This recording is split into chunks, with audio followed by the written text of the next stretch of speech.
If you think what happened between Washington and Ottawa was just another trade dispute, you're already behind. This wasn't a negotiation. It wasn't a misunderstanding. It wasn't even a tariff spat. It was a line in the sand drawn with a pen instead of a missile. And by the time most Americans finished their morning coffee, the global economic map had already shifted. Overnight, the closest alliance in modern history cracked. Not quietly, not politely, publicly. For nearly a century, the United States and Canada have operated like a single economic engine. Parts crossed the border without friction. Energy flowed south like gravity. Data, capital, talent, all of it moved in a rhythm so predictable that markets stopped even noticing it. Two flags, one machine. Now that machine is shaking. When Donald Trump signed an executive order invoking emergency economic powers against Canada, he didn't just escalate tariffs. He labeled a lifelong ally a national security threat. Think about that. Not a competitor, not a tough negotiator, a threat. This is the same Canada that fought beside the United States in every major conflict since World War I. The same Canada that opened its airports on 9/11 when American skies went dark. The same Canada whose oil keeps Midwestern refineries running and whose auto parts crossed the Detroit border 6 times before becoming a finished car. And yet, with one signature, it was recast as an adversary. But here's where the story stops being predictable. Most leaders would have protested, held emergency summits, called for calm, pleaded their case on cable news, but Mark Carney didn't rage, he didn't beg, he didn't even respond immediately. He disappeared. For 72 hours, Ottawa went silent. No leaks, no outrage, no late-night tweets. Just a single sterile line from the Prime Minister's office. Canada is evaluating all available options. In Washington, that silence was interpreted as surrender. Commentators declared victory before the dust even settled. Headlines suggested Canada would fold under pressure. Insiders whispered that back-channel talks had already begun. They hadn't. While television panels debated optics, something far more consequential was happening in encrypted rooms and secure lines. Carney wasn't drafting a rebuttal. He was building an exit. And then, at 6 a.m. Eastern Time, before Wall Street opened, before most Americans were awake, Carney stepped to a podium. Not in Ottawa, in Brussels. Standing beside the President of the European Commission, with leaders from Asia appearing on live feed, he delivered 3 announcements in under 20 minutes. Each one was a detonation. Together, they were an earthquake. The first was the Canada-EU Emergency Economic Partnership. Not a symbolic handshake, not a vague memorandum, a fast-tracked, fully integrated economic framework, mutual recognition of standards, shared regulatory pathways, preferential access to European markets. In plain English, if the United States wanted to close its doors, Europe would open theirs. The groundwork had been laid quietly for months.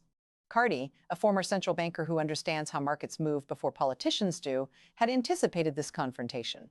While Washington celebrated tariff leverage, Ottawa was negotiating redundancies. Within 90 minutes of the announcement, currency markets reacted.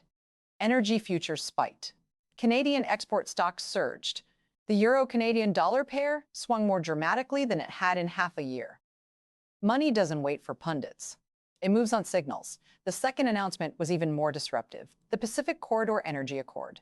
Canada declared accelerated energy partnerships with Japan and South Korea. Liquefied natural gas and heavy crude exports would be redirected across the Pacific. Infrastructure on the British Columbia coast would be fast-tracked using emergency powers. Read that carefully. Carney, the technocrat who built his reputation on climate finance and sustainable transitions, invoked national economic security to bypass environmental gridlock and speed up pipelines and ports. Not because ideology changed, because strategy did. For decades, American energy planners operated on a simple assumption: Canadian crude would always flow south. Refineries in the Midwest and Gulf Coast were engineered specifically for Canadian heavy oil. Billions invested, systems optimized. You don't pivot from that overnight. Carney didn't have to shut off the tap. He just had to prove he could redirect it, and markets understood immediately. Refinery stocks dropped sharply. Analysts issued cautious notes with sterile titles like supply risk. In financial language, that means we didn't see this coming.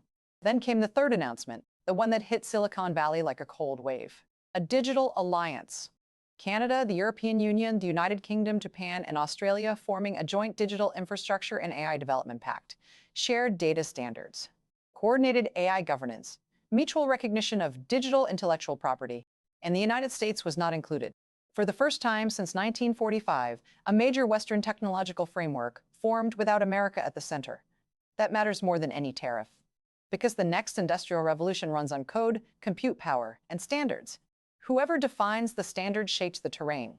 If American firms must now navigate two regulatory universes, one domestic, one international, costs rise, influence shrinks, certainty evaporates. Markets reflected that fear. Technology indices wobbled. Major firms saw billions in market capitalization fluctuate within hours. This wasn't punishment. It was repricing. Inside the White House, reports described division. Some advisors pushing for escalation, broader tariffs, sanctions, financial pressure. Others warning that the response had triggered a structural shift, not a tactical skirmish. But the core dynamic remained unchanged. Trump believes in leverage through confrontation. He views strength as dominance, negotiation as transaction. In that worldview, doubling down is rational. Carney operates differently. He sees power as networked, distributed, adaptive. Instead of trying to defeat the United States, he is trying to make it optional. That distinction is everything. When a system depends on you exclusively, you hold leverage. When it builds alternative pathways, your leverage dissolves, even if your size remains the same. This is not about GDP rankings, it's about connectivity. If Canada can redirect energy flows east and west, align digitally with Europe and Asia, and deepen regulatory integration beyond North America, the US market becomes one node among many, not the sun around which all orbits revolve. And once other nations see that model work, they copy it. Denmark watches. Australia calculates. Smaller economies reassess their dependence on Washington's goodwill. Because the most destabilizing message in all of this isn't economic, it's psychological. If America can treat Canada as a security threat for political leverage, who is immune? Trust, once fractured, doesn't reassemble easily. For Americans, this feels abstract, until it isn't. If you live in Michigan, your auto sector relies on a cross-border supply chain tighter than most domestic ones. If those networks diversify, jobs don't simply snap back. If you heat your home in Minnesota or North Dakota, Canadian energy stability keeps costs predictable. Redirect even a fraction of that flow, and volatility rises. If you work in tech, fragmented standards mean fragmented compliance. Margins narrow. Complexity grows. And if you have a retirement account, you are watching volatility not as headlines, but as numbers that determine your future. This isn't theory. It's repricing of assumptions that lasted 3 decades. The assumption that American economic centrality was permanent. Carney's move challenges that permanence. Now there are 2 possible futures. In one, business leaders and governors pressure Washington toward de-escalation. A summit materializes. Face-saving language restores stability. The new trade networks remain, but the immediate crisis cools. In the other, retaliation escalates. Tariffs expand. Sanctions multiply. Allies choose sides. Markets fracture into regional blocs. The era of seamless globalization contracts sharply. One path preserves an imperfect but functional order. The other accelerates fragmentation. At this moment, no one knows which prevails. But one truth is undeniable. The relationship between the United States and Canada will never fully revert to what it was. Because Canada has now demonstrated optionality. And once optionality exists, dependence becomes a choice, not a necessity. Carney didn't fire a shot. He didn't shout. He didn't posture. He rerouted the map. The question now isn't who won this round, it's whether Washington understands the game that's being played. Is this a temporary standoff that ends with a handshake, or the opening chapter of a global realignment? We are less than 24 hours into the aftermath, and already the world feels different. 72 hours ago, this was a tariff fight. 48 hours ago, it was political theater. 24 hours ago, it became something much bigger. Now, it's a stress test for the entire architecture of Western power, because what's unfolding isn't just a clash between Donald Trump and Mark Carney. It's a collision between 2 worldviews. One believes power is dominance. The other believes power is design. Trump's instinct is pressure.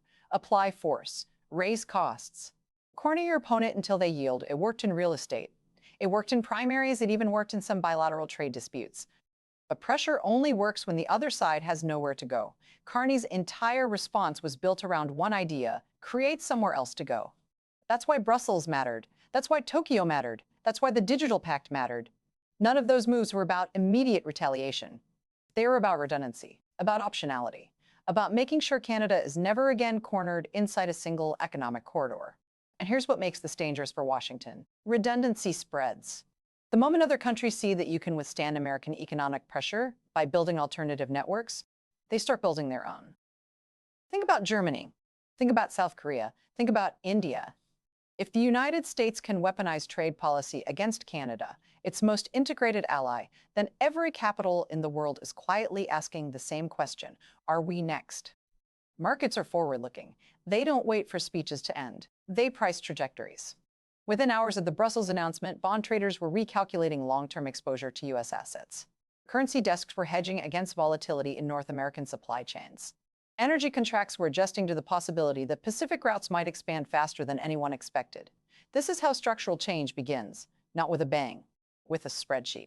Now zoom in on the energy front, because that's where the leverage becomes painfully real. American refineries in the Midwest were engineered for Canadian heavy crude. The pipelines, the blending processes, the refining equipment, billions invested over decades, optimized for one predictable flow, north to south. If even 20% of that flow gets redirected across the Pacific, it's not just a headline, it's a logistical shock. Retrofitting refineries takes years and capital that shareholders may not be eager to provide in a volatile environment. Carney doesn't need to flip a switch tomorrow. He only needs to make investors believe he could. That belief alone changes investment behavior. And once investment behavior changes, political pressure follows. Because refinery workers vote, auto workers vote. Farmers who depend on integrated fertilizer supply chains vote. When volatility hits paychecks, theory becomes reality. Meanwhile, inside Washington, messaging has split. Some voices argue escalation, expand tariffs, sanction Canadian banks, target European firms that participate in the partnership, show strength. But strength without coalition support isolates quickly. Others argue de-escalation, quiet diplomacy, back-channel talks. A reset framed as strategic recalibration rather than retreat. The problem? Timing. Markets punish hesitation. Allies punish unpredictability. If the White House appears indecisive, volatility deepens. If it appears combative, alliances harden. And every public statement now carries multiplier effects. When Trump floated the idea of pulling back from Maddow again, it wasn't just rhetorical flourish. It compounded uncertainty in European capitals already processing the Canada alignment.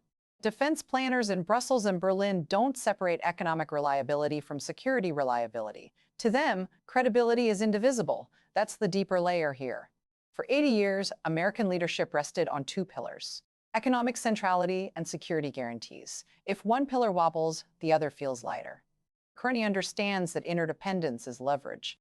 The United States relies on Canadian energy. Canada relies on U.S. markets. Europe relies on American security guarantees. America relies on European regulatory alignment to amplify its tech standards globally. Disrupt one link, and the chain flexes everywhere. Now consider the digital alliance again, because this may be the quietest but most consequential move of all. Data is the oil of the 21st century. Artificial intelligence systems are trained on regulatory clarity as much as on datasets. If 5 advanced economies harmonize standards and exclude the US, American firms face duplication: 2 compliance regimes, 2 certification processes, 2 governance structures. That isn't fatal, but it's friction. And friction accumulates. Startups feel it first. Mid-sized firms feel it next. Giants absorb it but lose efficiency. And when efficiency declines, global dominance erodes incrementally, not dramatically. This is how empires don't fall, but fade. Now imagine you're a CEO in Silicon Valley. You've built your business assuming that American standards would radiate outward. Suddenly, you're told that a consolidated European Pacific bloc represents a unified alternative regulatory sphere. Your lobbying calls intensify. Your risk assessments shift. Your political donations recalibrate. Corporate America does not enjoy unpredictability. And if corporate America aligns in demanding resolution, political gravity shifts fast. But here's the twist. Carney's moves were defensive on the surface, yet strategic at depth. He didn't sanction. He didn't retaliate in kind. He built partnerships. That framing matters internationally. He can stand at any podium and say, "We are diversifying, not attacking." That makes it harder for Washington to rally global sympathy for punitive escalation. And the optics? They matter more than most admit. Images of Carney in Brussels flanked by European leadership projected coordination. Images of Trump posting rapid-fire reactions projected volatility. Fair or not, markets interpret composure as stability. Now let's talk about domestic politics. If economic tremors intensify, rising fuel costs, unstable retirement portfolios, nervous corporate earnings calls, pressure on Congress grows. Lawmakers from border states cannot ignore integrated industries forever. Imagine governors in Michigan, Ohio, Pennsylvania publicly demanding resolution. Imagine energy executives testifying about supply risk. Imagine tech CEOs warning about regulatory fragmentation. The White House can withstand media cycles, It struggles more when donor bases and employment centers start blinking red. But Trump's political brand is built on confrontation. Walking back a confrontation risks perception of weakness among his core supporters. Carney, on the other hand, built his career in central banking, a world where incremental shifts carry massive consequences. He doesn't need applause. He needs yield curves to stabilize, 2 leaders, 2 incentives, 2 timelines. And while they maneuver, global observers are taking notes. China is watching carefully, not to intervene, but to learn. If Western unity fractures, Beijing gains maneuvering space without firing a shot. India watches for supply chain opportunities. Mexico watches auto sector tremors. Australia weighs deeper integration within the digital pact. This is the domino effect of great power friction. Every secondary player calculates advantage. Now ask yourself, how does this end? Option 1, rapid de-escalation. A summit framed as modernizing trade relations. A joint statement emphasizing shared values. Quiet preservation of Canada's new partnerships, but stabilization of North American flows. Option 2, escalation spiral. Secondary sanctions, counter-sanctions, WTO disputes, fragmentation of trade blocs, a long, grinding decoupling that reshapes supply chains permanently. History shows that economic fragmentation rarely reverses completely. Once companies invest in alternative infrastructure, they use it. Even if tariffs disappear tomorrow, the memory of vulnerability remains. And that may be Carney's most significant achievement, proving vulnerability exists on both sides. For decades, Canada was seen as the junior partner in the relationship, dependent, exposed, constrained. In a single week, that narrative flipped. Now Washington confronts a reality it hasn't faced since the mid-20th century, an ally demonstrating autonomy at scale. And autonomy is contagious. If you're an American voter, you may not care about regulatory harmonization in Brussels. You care about gas prices, about retirement accounts, about job security. Those metrics don't move on speeches. They move on supply flows and investor confidence. Right now, both are uncertain. And uncertainty is the most expensive commodity in global finance. So we stand at a hinge point, not between friendship and hostility. That's too simplistic. Between integration and fragmentation. Between dominance and networked influence. Between a world where America sets the table and a world where others build parallel dining rooms. The next few days matter. The next few statements matter. The next market open matters, because once structural shifts accelerate, they don't ask permission. They just move. What makes this moment so volatile isn't the headlines, it's the psychology underneath them. Power, at its core, is belief. Markets run on belief. Alliances run on belief. Even currencies run on belief. And what just happened between Washington and Ottawa cracked a belief that had gone unchallenged for generations, that the United States is the unavoidable center of the Western economic system. That belief has been the invisible foundation of American leverage since 1945. Not just military strength, not just GDP.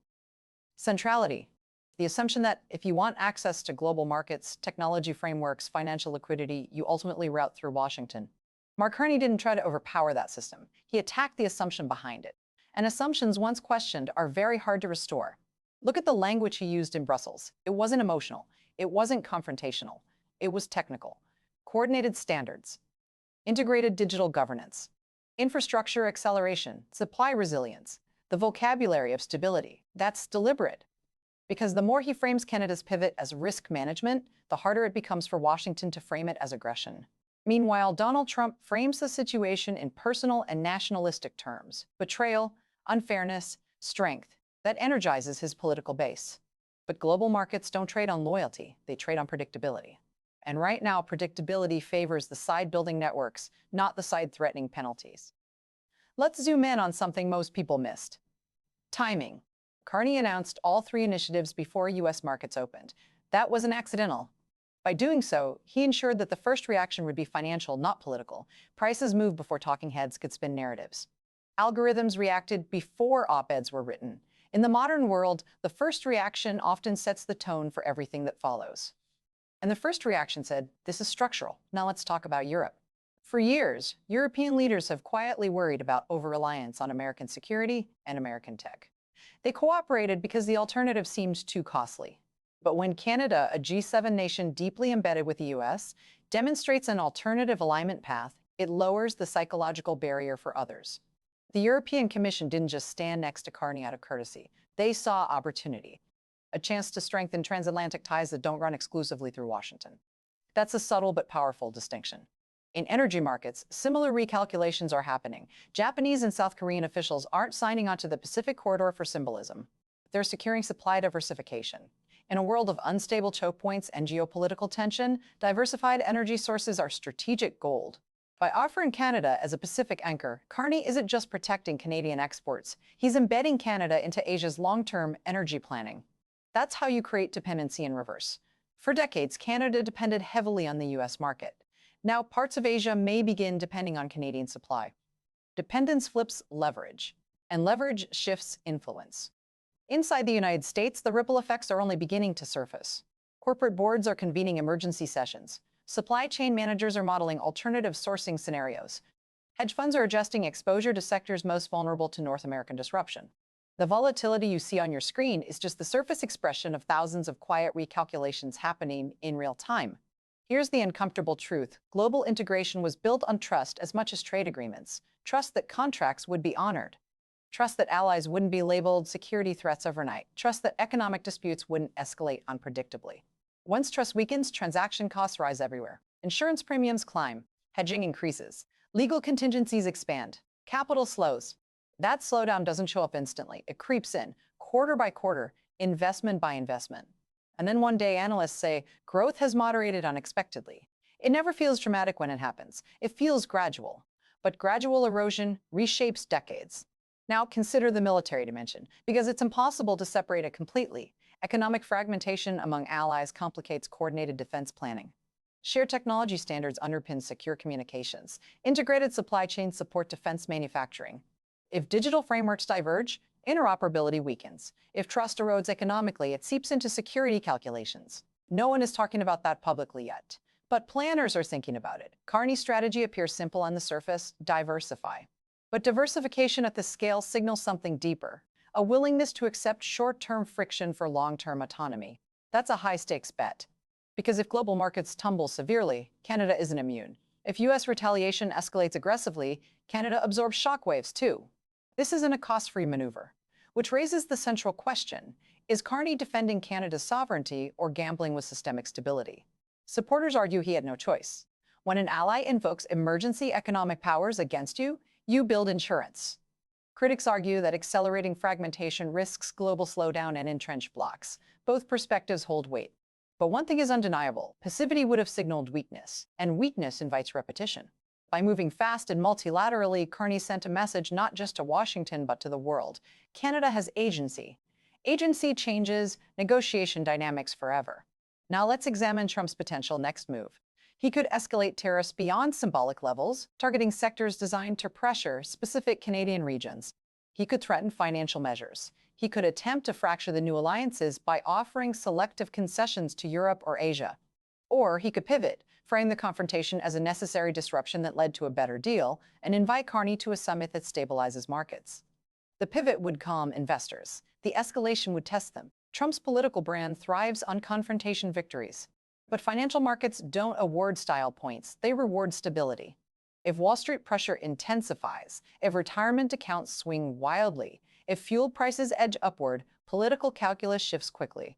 Remember, presidents don't just manage foreign policy. They manage economic sentiment. Sentiment can turn fast, and sentiment, once turned, is difficult to reverse. The broader global picture is this: we may be witnessing the early stages of selective deglobalization among Western allies. Not a collapse, not isolationism, but a more cautious, redundant architecture where no single nation holds uncontested centrality. That's a profound change from the post-Cold War era. For 30 years, the assumption was convergence, deeper integration, harmonized standards, shared growth. Now the emerging model looks more like modular integration. Clusters, packs, overlapping but not identical systems. Canada's pivot could become a prototype if it works, if markets stabilize around it, if energy corridors materialize on schedule, if digital alliances gain traction. There are many ifs. And in geopolitics, ifs determine fortunes. As you watch the next headlines roll in, remember this: what looks like a trade dispute is actually a battle over architecture, over who defines the structure of 21st century economic power. The next few days may bring calming rhetoric or sharper threats. But beneath the noise, structural shifts are underway. And structural shifts rarely reverse completely. We are no longer debating tariffs. We are debating centrality. Here's the part nobody wants to say out loud. Even if this crisis cools tomorrow, even if there's a summit, a handshake, a joint statement about shared values and modernized trade frameworks, the world does not snap back to what it was. Because once a country learns it can survive outside your shadow, it never fully steps back into it. That's the real story. For 80 years, the United States didn't just lead the Western world, it anchored it. Economically, militarily, technologically. The assumption wasn't just that America was powerful. It was that America was indispensable. And indispensability is the most valuable form of power. What Mark Carney just did was challenge that word, indispensable. He didn't confront Washington head-on. He didn't sanction. He didn't retaliate in kind. He built alternatives, quietly, methodically, multilaterally. He told the world, the United States is important, but it is not the only route. And once that idea spreads, it changes negotiation forever. Now let's talk about what this means long-term. If Canada successfully deepens trade integration with Europe, energy integration with Asia, and digital coordination with multiple Western economies, it becomes a bridge state, a connector between blocks rather than a dependent node beneath one. That elevates Canada's global influence far beyond its population size. It also signals something else to mid-sized powers around the world. Autonomy is achievable, not through confrontation, through design. Meanwhile, the United States faces a different test, not of strength, it has plenty of that, but of adaptability. Donald Trump built his political identity on leverage to pressure. It's a strategy that assumes the opponent has fewer options than you. But what happens when the opponent builds options faster than you anticipated? Pressure works best in a closed system.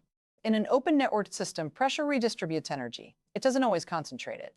If Washington doubles down, expands tariffs, threatens secondary sanctions, escalates rhetoric, it risks accelerating exactly what it wants to prevent, structural diversification away from American centrality. If it de-escalates, it risks looking reactive. That's the dilemma, and dilemmas define presidencies. Now zoom out even further. Globalization as we knew it was built on a hierarchy with America at the core. What we may be entering is a distributed model, still interconnected, still capitalist, still Western-aligned in many cases, but less singular, more parallel corridors, more overlapping agreements, more redundancy. Redundancy feels inefficient until crisis hits. Then redundancy feels like insurance. Carney's gamble is that the short-term volatility is worth long-term insurance. Trump's gamble is that forceful assertion will restore dominance before alternatives solidify. Both men are betting on time. Carney is betting that networks harden quickly. Trump is betting that pressure breaks resolve quickly. The markets are the referee. If bond yields spike, if energy prices climb, if retirement portfolios wobble aggressively, domestic pressure in the United States intensifies. If European or Asian markets falter in response to fragmentation fears, pressure builds on Carney too. Neither leader operates in isolation. But here's where this becomes personal for ordinary people.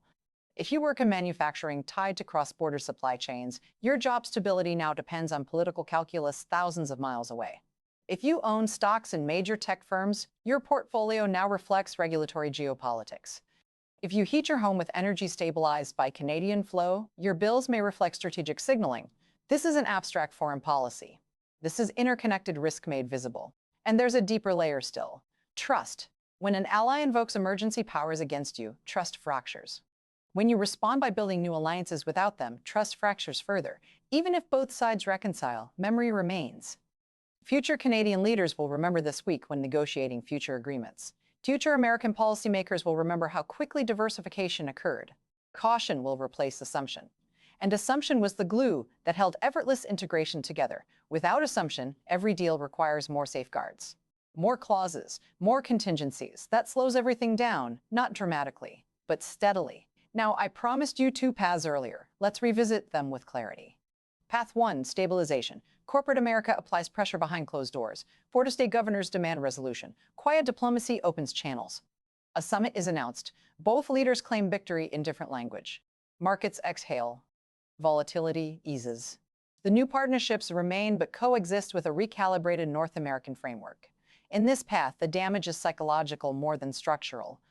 Centrality weakens slightly but survives. Path 2, fragmentation. Retaliation triggers counter-retaliation. Europe sides more firmly with Canada. Asia accelerates diversification.